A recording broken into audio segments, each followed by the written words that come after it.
आपल्या गावाजवळ धरण बांधलं जातं बिलाडी. त्या बिलाडी धरणात आपलं गाव पुनर्वसन होतं. त्या धरणाची भूमिपूजन झालं 17 ऑगस्ट 2010 रोजी. तेव्हा आपलं पूर्ण गाव पुनर्वसन करणार होते.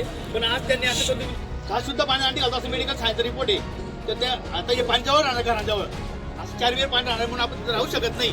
म्हणून आपल्याला आज सर्व गावकरी मिळून कलेक्टर ऑफिस निवेदन द्यायला जायचं होतं. आपण असं त्यांना एसपी साहेबांना पत्र दिलं होतं. पण जमाबंदी आधीच लागू केल्याने आपल्याला 10 लोकांना परवानगी निवेदन द्यायला इथून फक्त 10 लोक जातील. एवढं आपण तुम्ही जमले त्याबद्दल तुमचे आभारी. पण आज आपल्याला 10 लोक जाता येतील. आपण जर केलं आपल्या गुन्हे दाखल होतील. म्हणून पुढची तारीख सांग नाही आजच निवेदन आमचे मुख्य कारण आहे खामगाव गावाचे पुनर्वसन करण्यात यावे असे निवेदन आम्ही कलेक्टर मॅडमांना दिले आहे. तरी खामगाव गावाचे पुनर्वसन लवकरात लवकर करण्यात यावे ही विनंती मॅडमांना केली आम्ही. गावाच्या चौपेर पाणी असणार आहे तरी रोगराई पसरण्याची दाट शक्यता आहे. 16 वर्षापूर्वी बिलाडी धरणाचं भूमिपूजन करण्यात आलं. त्यात आमचं खामगाव गाव पुनर्वसन जात होतं.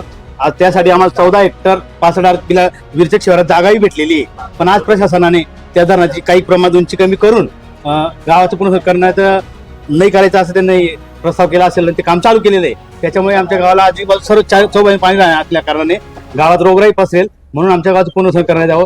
ते पुनर्वसन लवकर त्यासाठी आम्ही लवकरच आता जर जिल्हाधिकाऱ्यांनी लवकर निर्णय घेतला नाही तर आम्ही खामगाव तर आदिवासी विकास मंत्री माननीय अशोक उईके साहेबांकडे पायी मुंबईपर्यंत या मागणीसाठी जाणार आहोत लवकरच. त्यामुळे शासनाने लवकर दखल घेऊन आमच्या गावाचा पुनर्वसन प्रश्न लवकरात लवकर मिटवावा अशी आम्ही विनंती करण्यासाठी इथं आलोय.